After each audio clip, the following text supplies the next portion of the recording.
Hey guys, and welcome to Should You Buy It, where all we do is talk a little bit about the game and tell you whether or not we think it's worth the cost.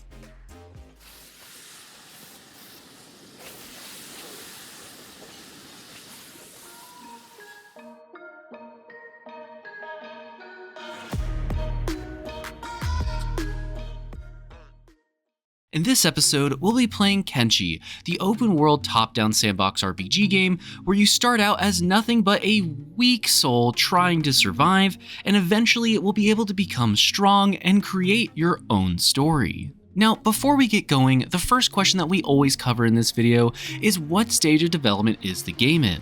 And in this case, in Kenshi, the game is currently in full release and available on PC for $30. It's worth mentioning, however, that this game does go on sale pretty often, so I would keep your eye out for that. And speaking of sales, if you guys want to save money on games, you should check out Humble Bundle in the description below. Humble Bundle will not only help to give you a discount on games sometimes, but will also help charity and support this channel.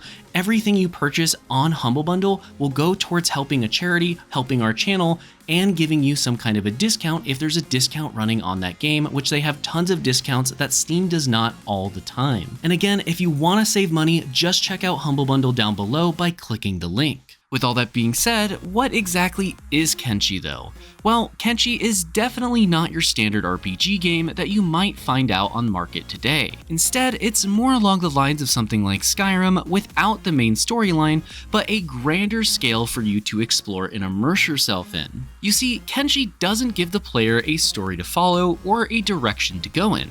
Instead, it allows the player to become whatever it is they want to be while still giving you some subplot lines in the world to follow. For an example, maybe you decide that you want to join one of the 5 different gangs that currently control the town of Shark in the Swamplands, or maybe you want to create an alliance with the Shek Kingdom by taking down one of their most powerful enemies. These subplot lines will even start to extend into your base building systems, where you can actually decide to be a quote-unquote not so nice medical man who sells their medicine for ridiculously high prices, if you know what I mean, or you could decide to be a nice peaceful mining town trying to mind your own business while keeping bandits at bay. The game really tries to allow you to make your own choice of what story you want to tell and who you want to be throughout it. You won't be alone throughout this process of exploring the world though, as along the way you will likely recruit many different drifters to join your band of merry men. And this leads me into talking about the stat and racial systems that the game actually offers, since you'll be recruiting many different recruits that have many different specialties. You see, in Kenshi, you'll start out with level 1 in every single skill stat that is available. These include dozens of things like weapons masteries, farming, laboring, melee attacks,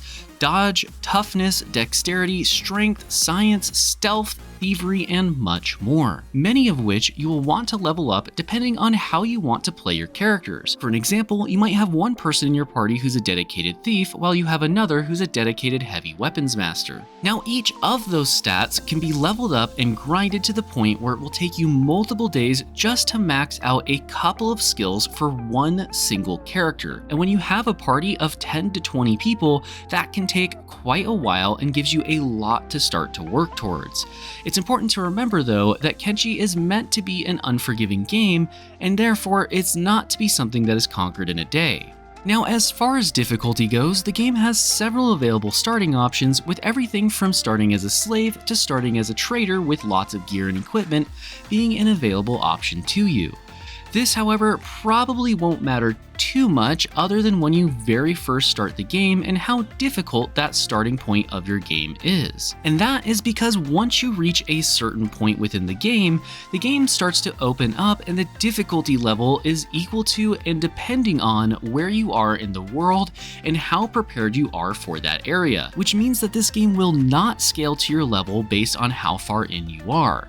Certain areas are straight up more difficult than others, and every area in the beginning is incredibly dangerous, so you should expect to be beaten, battered, and bruised if you want to progress throughout the game. You see, the world of Kenshi is vast and expansive, and I mean vast and expansive. I think it's something like 800 kilometers when you put it into squared kilometers, which is just ridiculous to think about. It also has many different biomes with things like deserts, swamps, and highlands, as well as much more for you to explore that I don't want to spoil in this video. However, many of these lands are significantly more dangerous than others.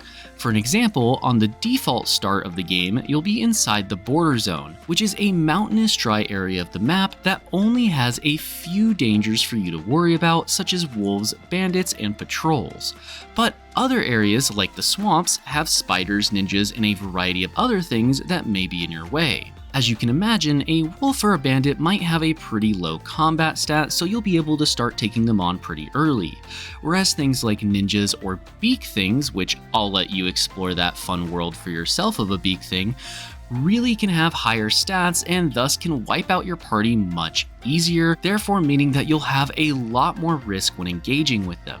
It's also worth mentioning that there's something called a total party kill, which means that if your total party is wiped out and all people in your squad are dead, you will just have to start the game over. This, however, shouldn't deter you from going to these more difficult zones, as you'll need to if you want to train your combat skills faster than at a snail's pace, since you gain more XP from fighting more difficult enemies, depending upon your skill level versus their skill level. So if you have 20 defense and they have 60, you're going to get a ton of XP while fighting them in your defense category. Whereas if you had 20 defense and they have 20 defense, you'd gain a moderate amount, and if you have 20 and they have 10, you would gain basically nothing. The developer of Kenshi actually designed it so that you would be knocked out, lose limbs, be enslaved, and of course even be killed, as it's how you're going to train throughout the game. Remember, you are a weak good-for-nothing at the beginning and must work your way to the top of the food chain. And the developer did this because of the game's fundamental design philosophy, which is what doesn't kill you makes you stronger. In fact, it'll probably even make you stand a little taller. Now, before we move on to the pros and cons section of this video, I do want to mention that this game was made almost entirely by one man, and the developer of this game allows mods, so if you do want to check those out, they can drastically change the way the game functions and make it more to your liking, whether that be easier, harder, more weapons, new races, or whatever it is your heart desires. But for the sake of this video, we are focusing here on the base game, so we are not taking into account the fact that there are all these mods and the different ways you can play the game, just the fact that there are mods, and if you do want to use them, you can. Alrighty, now it's time for the pros and cons section of the video. First up for the pros is the sense of being able to explore the world and become a hero or a villain if you want to be. The game will truly allow you to be whatever it is you want, whether that be a slave owner, a thief, or a hero trying to solve everybody else's problems. Next is that the progression is simple and easy to understand. The game works off of a stat system where you get XP in a certain category when you participate in things related to that category. And this is great because it is incredibly simple, but gives the player something meaningful to work towards as they spend time with the game. After that is the ridiculously in-depth world. It may not seem like it on the surface, but the more you play Kenshi, the more you start to realize what's going on in the world and why things are happening. For an example, you may encounter a faction called the Holy Nation early on, and you may not understand why they attack you, but after spending more time in their zone and interacting with them, you will start to quickly discover that they are essentially a super group of white supremacist sexist men who just want to spread their supremacy gospel throughout the world, even if that means death to all non-humans. No, this is not a joke, this is an actual faction within the game, and they are super racist. Up next is the mods, and there's not a lot to say here other than that there are a lot of mods in the game, and the mods can drastically impact that game. If you enjoy the base game, then odds are these mods are just going to make it better, as once you play through the base game, it can get a little bit stale once in a while, and mods are always a nice way to freshen up the game, as they can add just so much to it and give you so much replayability value. Finally is the sense of danger that Kenshi brings to the table. It is so easy in this game to just be completely wiped out, and that honestly makes it incredibly fun. You never know what you're going to get yourself into, especially when you're exploring for the first time around. On top of that, you are just going to lose fights in this game as it's designed for you to lose them when you're trying to become stronger. But if you prepare carefully and think ahead, the game will reward you for it by giving you a better chance of winning those fights, as well as giving you the opportunity to be able to save people that would have otherwise died within your squad. Now let's move over to the cons section of the video. First up for the cons is the graphics. I hate to say it, but Kenshi is outdated. At this point in time, the graphics just don't look that great. Granted, this was made by one person, and when Kenshi 2 comes out, this game will probably have a lot better graphics with the newer version, but at the moment, Kenshi just doesn't have good graphics, and it's a little bit lackluster when it comes to that department for me. Next is that the game has quite a bit of bugs. Most of them aren't really game-breaking, and you don't encounter them too often, but there are bugs nonetheless, and they can break your immersion as well as the flow of gameplay. Overall, these aren't too bad again, they're there, but they're not really a major hindrance as much as they are kind of just laughable at times. And finally is that the game is a little too easy to exploit. I'm not going to actually tell you the exploits in the game as I don't want you to feel like you need to do them in order to play, but once you know them, you have to go out of your way not to exploit the game, otherwise you can very easily cheese your way through, especially when you're starting out. So now it's time for the rating for the game, and when we rate games, we want to get 1 hour of enjoyment out of every $1 that the game costs. So for this game in particular, in Kenshi, we would want to get roughly 30 hours of enjoyment out of that $30 cost of the game.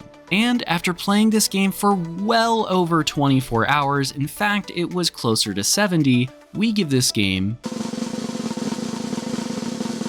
9 out of 10 potatoes. Kenshi is a brutal and unforgiving game, especially for new players, but that shouldn't deter you, as this is the kind of game you pick up when you want to sink hundreds of hours of your life into it. Everything from the leveling system to the size of the world and the vast variety of things to find within it all speak to how amazing of a game Kenshi is. Personally, I wish I could sit here and show you more of the game, but I don't want to show you everything, as exploring it and seeing different factions, regions, and creatures all for the first time is a big part of the fun and experience. Just remember that if you do pick up this game, that it's going to be hard and you're going to die a lot while learning. So make sure that you save your game a lot if you don't want to restart pretty much every few hours. But it's also important that you don't be afraid of failure, as it's the best way to grow in strength, both for your characters and for your knowledge of the game. And so, with all of that in mind, we feel that Kenshi is without a doubt worth the cost. Thank you all so much just for watching this video. Make sure to like and subscribe if you want to see more content like this. We do also have a TikTok, so feel free to go check that out. We put all sorts of different content out there covering different types of games, but I do want to give a quick shout out to our Platinum and Above channel members, which currently include Caustic FPV, Jonathan S, Gerald89, Jim Phillips, and AZ Blackbird. With all that being said, I'm Game Advisor, and I'll see you in the next one.